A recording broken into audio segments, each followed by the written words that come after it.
Bonsoir à tous, c'est les 19h, voici les titres d'autres journaux.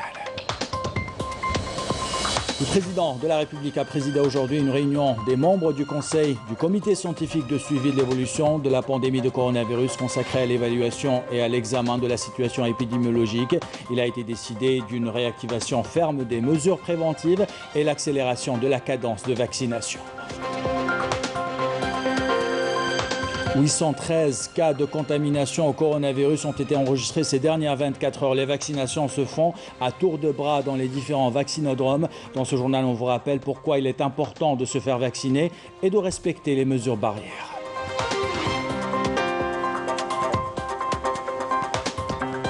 Les accidents de la circulation ont endeuillé des familles entières. 18 vies ont été fauchées dans un terrible accident à Constantine. 11 femmes, 6 enfants et un homme. Nous écouterons les témoignages des survivants tout à l'heure. Dans le grand format de ce week-end, il est question des habitudes alimentaires des Algériens. Êtes-vous plus kebab ou plat traditionnel? L'association Amel lance une campagne nationale sur les réseaux sociaux pour définir vos modes de consommation. Les nutritionnistes rappellent l'importance d'un repas équilibré et d'une activité physique régulière.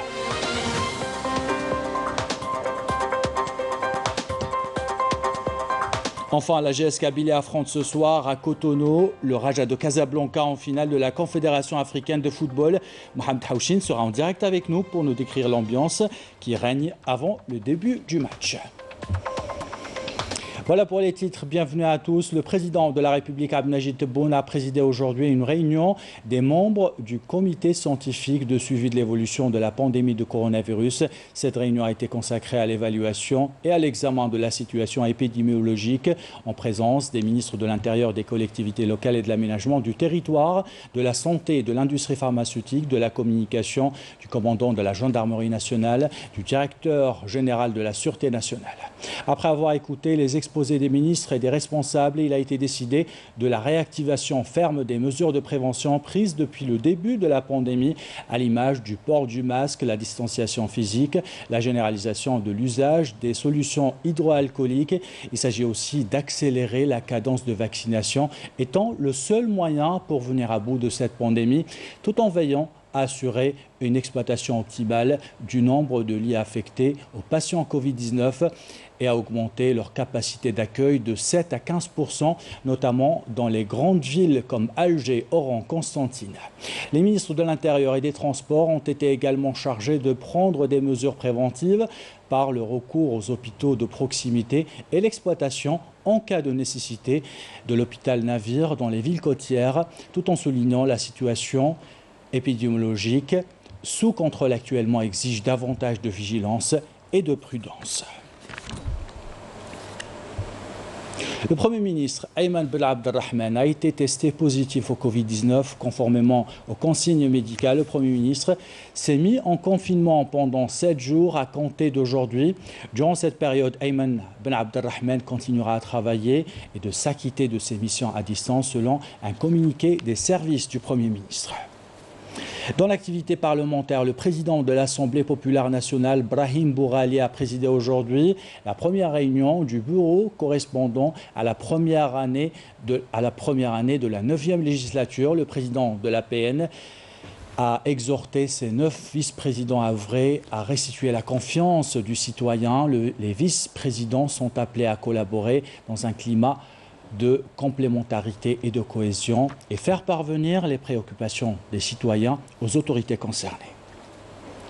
Les membres de l'APN ont adopté aujourd'hui à l'unanimité la liste des vice-présidents de l'Assemblée nationale populaire. L'adoption s'est déroulée en plénière présidée par Brahim Bourali. Il a été décidé l'adoption d'une liste de 9 députés proposés par les groupes parlementaires conformément à l'article 13 du règlement intérieur de l'APN. Je vous propose d'écouter la déclaration du président de l'APN. Nous faisons face à plusieurs défis et challenges. J'aimerais bien qu'on donne le meilleur de nous-mêmes et de laisser notre empreinte sur le développement du pays. C'est mon souhait et je pense que vous le partagez tous avec moi. Nous sommes ici pour travailler et le travail ne se fait pas par des slogans, mais plutôt sur le terrain. On doit concrétiser notre travail et être à la hauteur de la confiance du peuple.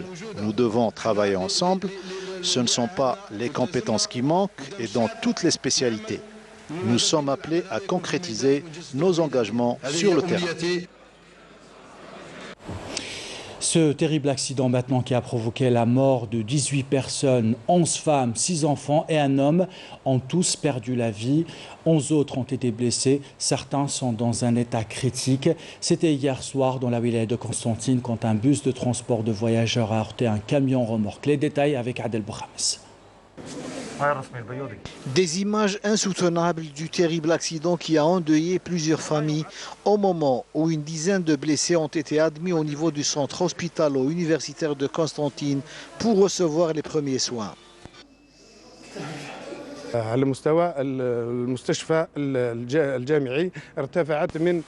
bilan des victimes s'est alourdi, il est passé de 9 à 16 morts. Puis après un nouveau décompte, nous avons découvert que 2 personnes manquaient. Il s'agissait d'une femme et son enfant. Leurs 2 corps ont été difficilement retirés, ce qui porte le nombre des victimes à 18 personnes décédées et 11 blessés qui souffrent de blessures plus ou moins graves.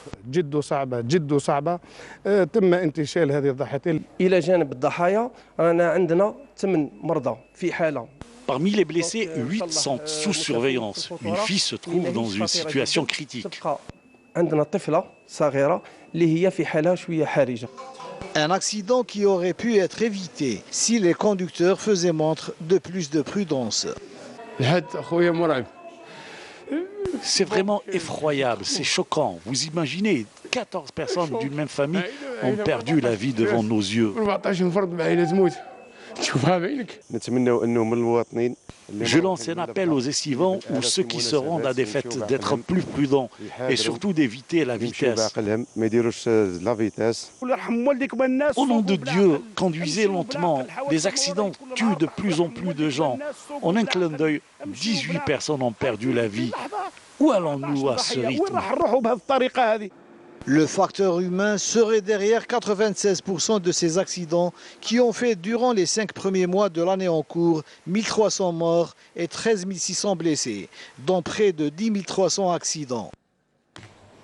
Et à Boj Mortal, ce sont 9 personnes qui ont perdu la vie quand un 4x4 et un camion sont entrés en collision sur la route nationale numéro 6 hier vers 23h. Prudence donc si vous êtes sur la route. Et suite à ces 2 accidents, le président de la République Abdelmajid Tebboune a tweeté en présentant ses sincères condoléances aux familles des victimes des 2 accidents survenus à Constantine et à Boj Mortal. Pour avoir plus de détails, nous avons en direct avec nous par téléphone Farouk Achour, directeur de communication et des statistiques à la Direction générale de la protection civile. Bonsoir. Les derniers accidents ont provoqué des drames humains. Le bilan donne froid dans le dos, comme on vient de le voir. Comment mieux sensibiliser les automobilistes, surtout pendant cette période estivale? Je voudrais surtout rappeler que ce week-end est particulièrement meurtrier en matière d'accidents de la route. On a enregistré 379 interventions, causant 33 personnes décédées, malheureusement, et 492 autres personnes blessées dans des blessures extrêmement graves, qui vont certainement entraîner des dommages, même des handicaps. Ce qu'il est important de dire, c'est que la meilleure sécurité possible au niveau de nos routes, c'est d'abord le respect du code de la route, qui est extrêmement important. Nous organisons beaucoup de campagnes de sensibilisation et à chaque fois, on essaye de donner le maximum d'informations sur comment rendre nos routes plus sûres. Et cet objectif ne sera atteint que par justement l'adhésion des conducteurs à cette importante, recommandation. Vous savez que les accidents les plus dangereux sont celles qui sont produits comme celui d'hier, les accidents frontaux, qui génèrent beaucoup de décédés et de blessés. Donc il est impératif, surtout durant cette période estivale. Mais ce que nous avons remarqué, c'est qu'il y a une grande fluidité, une grande mobilité, notamment surtout des personnes qui se déplacent en bus, justement en allant des wilayas de l'intérieur vers les wilayas côtières. Et malheureusement, c'est généralement des drames. Pourquoi? Parce que généralement, on essaye d'arriver vite pour profiter de la journée, mais malheureusement, les conséquences sont dramatiques. Tout aussi important aussi, surtout durant cette période où on enregistre de fortes hausses de température, il faut impérativement prendre le temps nécessaire de repos, éviter la fatigue au volant, surtout respecter la distance de sécurité éviter surtout l'excès de vitesse qui malheureusement génère la plupart des accidents de la route. Une autre question, Farouk Achour. La Direction générale de la protection civile a fait état de 28 cas de noyade, dont 24 en mer, durant les dernières 48 heures à travers le territoire national. Là encore, les chiffres font peur. Quel est le programme de la protection civile pour mieux sensibiliser les estivants, Farouk Achour? Vous savez qu'en matière de sensibilisation par rapport au risque induit par la noyade, nous avons justement démarré une campagne de sensibilisation depuis le 27 mai qui a touché l'ensemble du territoire national. Et à travers cette campagne, le message le plus important pour nous, c'est surtout d'inviter nos concitoyens à éviter la fréquentation des plages interdites. Vous savez que durant les dernières 24 heures, seulement entre 6 h du matin et 7 h du matin, nous avons enregistré 7 noyades. Et c'est des personnes qui viennent de l'intérieur du pays, qui viennent très tôt et qui malheureusement ne connaissent pas les risques au niveau des plages. Et justement, généralement, la suite est dramatique. Donc il est très très important d'éviter de fréquenter les plages interdites parce qu'elles ont été interdites pour de bonnes raisons. Des raisons qui touchent à la sécurité et la santé de nos concitoyens. Donc il faut impérativement fréquenter les plages autorisées à la baignade où il y a toutes les dispositions ont été prises pour assurer leur sécurité. Merci mais également, je voudrais à travers vous lancer un appel surtout aux parents de surveiller particulièrement leurs enfants, parce que d'un autre côté, nous avons également enregistré durant les dernières 24 heures 4 décès dans les retenues d'eau. Et malheureusement, c'est des enfants qui sont âgés entre 6 et 12 ans. Et l'appel est lancé. Merci beaucoup, Farouk Achour. Je rappelle que vous êtes directeur de communication et des statistiques à la Direction générale de la protection civile. Vous étiez en direct avec nous à partir d'Alger par téléphone. On fait le point maintenant sur la situation sanitaire en Algérie. 813 nouveaux cas confirmés de coronavirus. 528 guérisons et 13 décès ont été enregistrés ces dernières 24 heures selon le ministère de la Santé. Et notre pays ambitionne d'atteindre une immunité collective au niveau des vaccinodromes. On vaccine à tour de bras. L'exemple ce soir à Alger au niveau de la place du 1er mai. Couverture de Sabrina Khlifi, commentaire signé Amel Bouharba. C'est un véritable coup d'accélérateur qui est donné à la campagne de vaccination anti-Covid en Algérie. À Alger, 8 vaccinodromes ont été installés au niveau des places publiques, dont celui du 1er mai au niveau de la centrale syndicale Aïsset Idir. Sur place, une grande affluence est constatée. Je suis venue aujourd'hui, je suis avec mon fils. Je suis venue parce que je suis convaincue. Et faire le vaccin, c'est très important pour nous. C'est d'abord c'est pour notre santé. Et on voit que le corona, ça progresse. Donc on veut éviter le pire. Les réticences par rapport à la vaccination constatée au début de la campagne semblent s'être estompées. Je ne vous cache pas, au départ j'étais très réticent, mais vu le nombre de cas en augmentation, la vaccination devient nécessaire.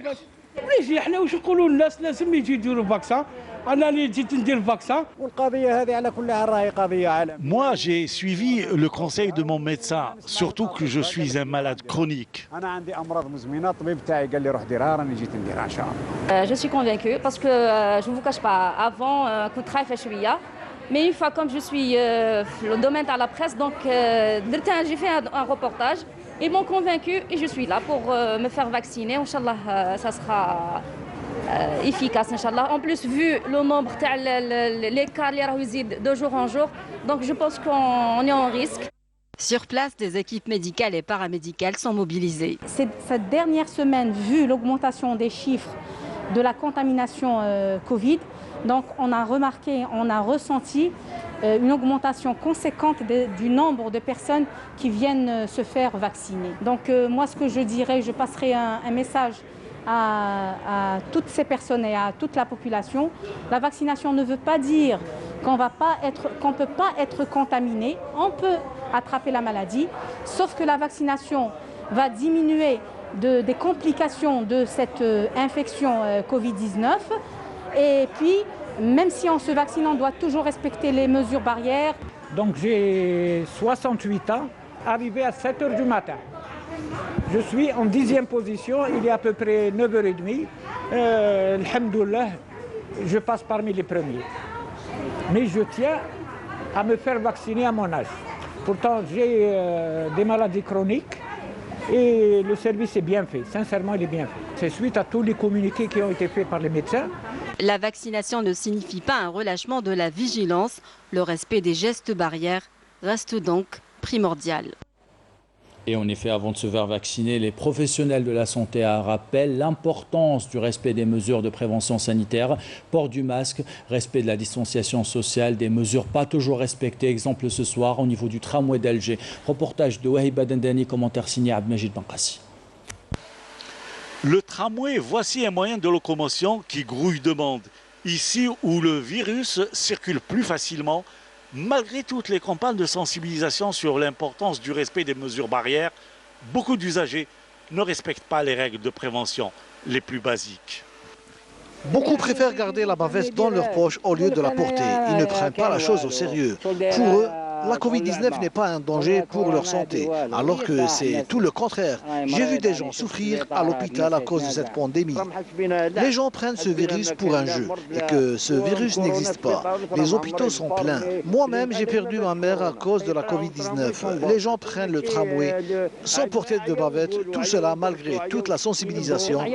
Les agents du tramway ont beau sensibiliser les usagers du tramway sur l'importance du port de la bavette, mais personne ne s'en soucie. Il faut respecter les mesures barrières et respecter la distanciation sociale. Il faudrait porter une bavette lorsqu'on se retrouve dans des endroits bondés de monde. Le respect des mesures de prévention doit être observé dans les moyens de transport. Nous nous sommes rendus dans les rues commerçantes d'Alger. C'est toujours le même constat. Rares sont les personnes qui respectent le protocole sanitaire. Nous avons oublié la pandémie. Personne ne porte la bavette. Moi-même, je ne la porte pas. Rares sont les personnes qui en portent. La bavette me gêne beaucoup. Je ne peux même pas respirer. Je me sens mieux sans bavette. Ici, dans mon magasin, personne ne vient avec la bavette, aussi bien les hommes que les femmes, comme si le virus n'existait pas. Une négligence qui favorise la propagation de la pandémie. Et vous l'avez certainement remarqué aujourd'hui, la télévision publique a adapté ses programmes pour assurer sa mission de service public dans la sensibilisation contre cette pandémie. Un programme spécial comptait des reportages, des tables rondes et des débats avec les professionnels de la santé. Dans le grand format de ce week-end, il est question de vos habitudes alimentaires. Êtes-vous plus kebab ou plat traditionnel? L'association Amen de protection du consommateur lance une campagne nationale sur les réseaux sociaux pour définir vos modes de consommation. Les nutritionnistes rappellent l'importance d'un repas équilibré qui coûterait moins cher. Ils appellent aussi à maintenir une activité physique régulière. Reportage signé Amel Bouakba. Les habitudes alimentaires des Algériens ont bien changé ces dernières années. D'une cuisine traditionnelle à base de produits du terroir, nous sommes passés à une cuisine rapide, trop riche en gras, en sucre et en sel. Nous avons voulu en savoir plus sur ce mode de consommation. Alors, êtes-vous plutôt sucré ou salé, traditionnel ou fast-food? Moitié sucré, moitié salé. Je suis beaucoup plus traditionnelle. En été, c'est vrai que les gens vont beaucoup plus vers les fast-food. Moi, je suis de l'Est, alors traditionnel. Je préfère la cuisine kabyle, traditionnelle, comme le couscous. Il est riche de légumes, il est plein de légumes. Les mauvaises habitudes alimentaires dues notamment à la restauration rapide ont des conséquences énormes sur la santé. Concernant mes patients que je suis sur le plan nutritionnel, donc j'ai plus de femmes que d'hommes. Le point positif, c'est qu'il y a eu une prise de conscience. J'ai même des enfants ces derniers temps. Déjà l'alimentation qui est déséquilibrée, certains troubles du comportement alimentaire, mais il y a aussi la sédentarité. Il y a un apport calorique excessif qui est fait de sucre raffiné, de sucre ajouté, d'acides gras saturés, beaucoup d'additifs alimentaires, mais aussi un apport très pauvre en vitamines, en minéraux, en antioxydants. Ça peut occasionner des maladies cardiovasculaires, aussi certains cancers et même des maladies dégénératives. L'Association nationale de protection des consommateurs appelle à la vigilance. Réduire la consommation des boissons, du moment que nos boissons contiennent plus de 120-130 grammes de sucre parce que sur 7 Algériens, on a une personne qui est diabétique malheureusement. Bien que la malbouffe s'est bien installée ces dernières années, la tendance healthy a fait son apparition en Algérie. كاين بزاف اللي ولاو يدومونديو سكري بصح راهي دخلت لابيتود جديده هذه ولاو يحبوا حاجه هيلتي حاجه ريجيم سالاد لايت لي بواسون لايت لي جو ناتور. C'est une question d'organisation et de savoir-vivre. Beaucoup plus, il faut savoir quoi manger. Il faut adopter une alimentation saine et équilibrée, revenir à l'alimentation de nos ancêtres. Et j'insiste aussi sur l'activité physique. Il faut éviter la sédentarité. Il faut marcher au moins 30 minutes par jour. C'est les recommandations de l'OMS pour être en bonne santé. L'association Al-Aman a lancé une enquête via les réseaux sociaux pour évaluer le mode de consommation des Algériens. À travers les résultats qu'on va avoir, on va faire une étude sérieuse avec de grands experts, avec des universitaires algériens, pour remettre en cause ce système alimentaire et faire des propositions. Ça va être certainement des propositions très fortes, des propositions pour des changements radicaux de notre alimentation, que ce soit chez les consommateurs, que ce soit dans la stratégie nationale de la consommation et dans toute la gestion de cette chaîne de consommation. Donc c'est l'occasion d'appeler les consommateurs à participer à cette enquête. Elle se trouve sur notre page officielle de Facebook. Un appel donc à tous les consommateurs aux 4 coins du pays afin de prendre part à cette enquête qui se poursuit jusqu'au mois de septembre. Voilà pour le grand format de ce week-end. Les forces navales ont organisé aujourd'hui une sortie en mer à l'Amirauté au profit des élèves et des enfants issus de plusieurs wilayas du pays. À l'occasion, une visite au siège du commandement des forces navales a également été organisée au port d'Alger à bord du remorqueur El Mounjid 701. Cette sortie en mer s'inscrit dans le cadre du renforcement des liens armées-nation.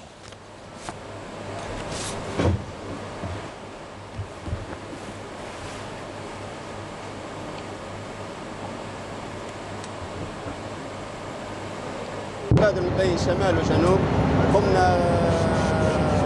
جلب أطفال عدد 71 طفل إعاقة سمعية وإعاقة بصرية وإعاقة حركية من أجل زرع البسمة في قلوب هذه الفئة الأطفال ذوي الإعاقة. غادي نشكر المارين الجيريان pour المجهود التي تخدموا فيه استعاسوا كل السواح لنا. Ils sont à pied d'œuvre 24 sur 24 et opérationnels. On tient à les remercier. Et aujourd'hui, كان داينا في ورشنا فرحان تام. فرحان ورشنا مدة سنة رقيني تسمى شرحان بها. أشكر القوات البحرية على استقبالها الرائع لنا وأتمنى للجميع مشوار طيب. أتمنى أن تعيدوا لنا مثل هذه الزيارات لنتبادل التعارف فيما بيننا. أنا فرحانة اليوم كي راني باخرة مدة 701 بمناسبة سيدي جويلي لا فيت دو لانديبوندونس ونشكر القوات البحرية خاصة ومجلس الشعب الوطني عامة. Du sport à présent avec cette finale tant attendue par les supporters de l'AGS Kabylie qui affrontent ce soir le Raja de Casablanca pour le compte de la finale de la Coupe de la Confédération africaine. Le match se déroule dans moins d'une heure à Cotonou. Les détails avec Saïd Fellak.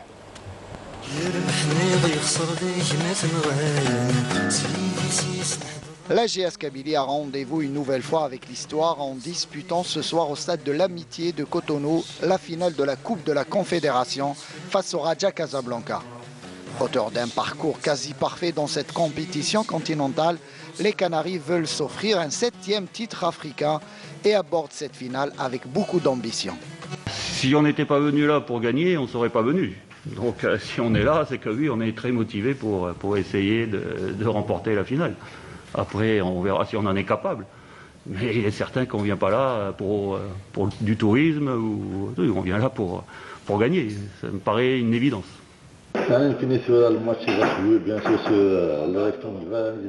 Le match va se jouer sur le rectangle vert. En tant que président, et avec tous les dirigeants présents ici, nous avons mis les joueurs et le staff technique dans les meilleures conditions possibles pour gagner ce match et apporter de la joie à tous nos supporters.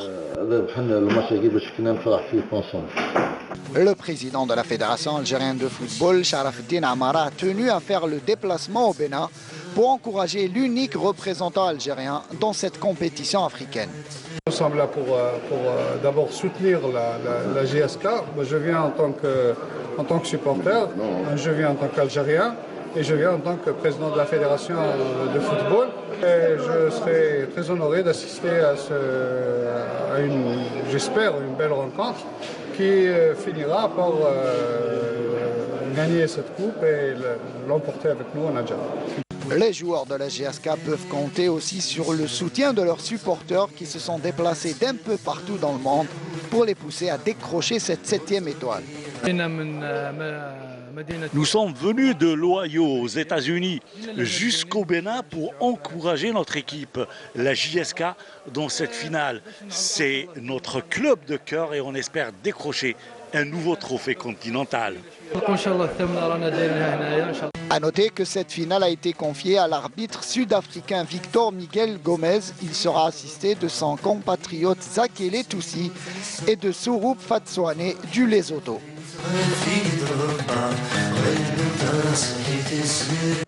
Et on souhaite une belle victoire à la GS Kabylie. Mohamed Haouchine, qui devait être parmi nous, n'est plus joignable. On termine ce journal avec du beach volley. La Ligue algéroise de volleyball a organisé un tournoi national Azur Plage, une occasion pour les sportifs de pratiquer leur sport préféré après plusieurs mois de confinement et de faire connaître cette discipline. Reportage de Linda Teboul. Pratiquer son sport favori tout en profitant de la plage, c'est du moins l'objectif de la Ligue algéroise de volleyball à travers l'organisation de ce tournoi. Une discipline en pleine expansion. La Ligue d'Alger de volleyball, comme d'habitude, dans la période estivale, on organise des tournois de beach volley. Après une année de passage à vide à cause du coronavirus, on a repris cette année. On a repris du 3 au 10 juillet pour organiser un tournoi de beach volley. On a fait pour un peu un âge professionnel, mais on a fait pour les gens qui jouent dans les clubs. Maintenant, c'est tout tour de tournoi féminin formé de 2. C'est une bonne initiative de la Ligue d'Alger de volleyball d'organiser ce genre de tournoi. Qui sont considérés comme une partie de préparation pour la saison prochaine. L'organisation le niveau il y a tout en fait, tout y était. En plus c'est la période idéale pour faire du beach volley, donc franchement c'est un sport qu'il faut faire connaître un maximum parce qu'il est assez méconnu en Algérie. La finale du tournoi féminin a vu le duo de Béjaïa battre l'équipe d'Alger sur le score de 2-7 à 1.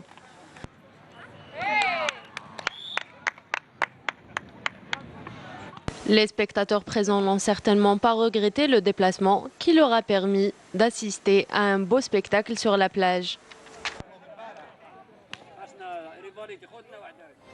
C'est ainsi va l'actualité, c'est la fin de ce journal. L'équipe de la rédaction qui l'a préparé, l'équipe technique qui l'a réalisé, vous remercie de l'avoir suivi. Merci pour votre fidélité, belle soirée.